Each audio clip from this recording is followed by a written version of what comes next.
Last year, Francis Mu Shan was a photojournalist for a state-owned news organization, but he quit, leaving the security of a government job to work at a new media startup. He now writes car travel stories on his own blog, published on the popular messaging service WeChat. I want to start a new thing. I want to make a WeChat subscriptions.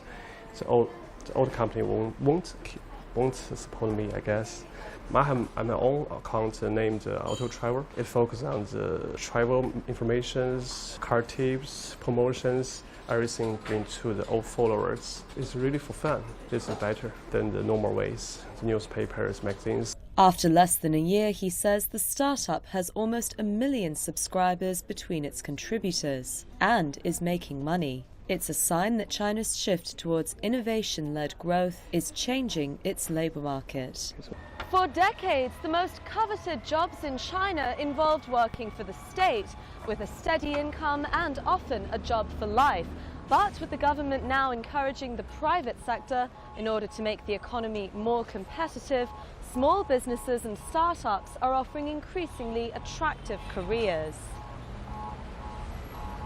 People like Jack Ma, founder of e-commerce giant Alibaba, are inspiring a generation to seek greater freedom and fortunes in the private sector. According to one Chinese human resources website, 34% more civil servants this year are looking to leave their jobs. Tang Min, who advises the State Council, says more graduates are also joining private companies than state-owned enterprises.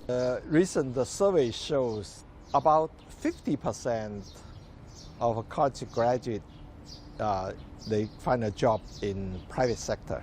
About 5 years ago, this number about 40%. On the other hand, for those used to apply in state-owned enterprise, start from 32% reduce about 23-24%. While the private sector is growing, he says SOEs are hiring fewer new hands. I think partly because state-owned enterprises not perform well, so they do not have another job opening. On the other hand, private sector do have a better promotion opportunity, right? Small companies, and you can be within 4 or 5 years and become a big boss there.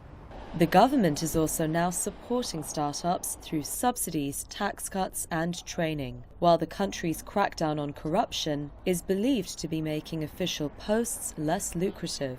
As China's small businesses become big, they're likely to lure more talent in future. Grace Brown, CCTV, Beijing.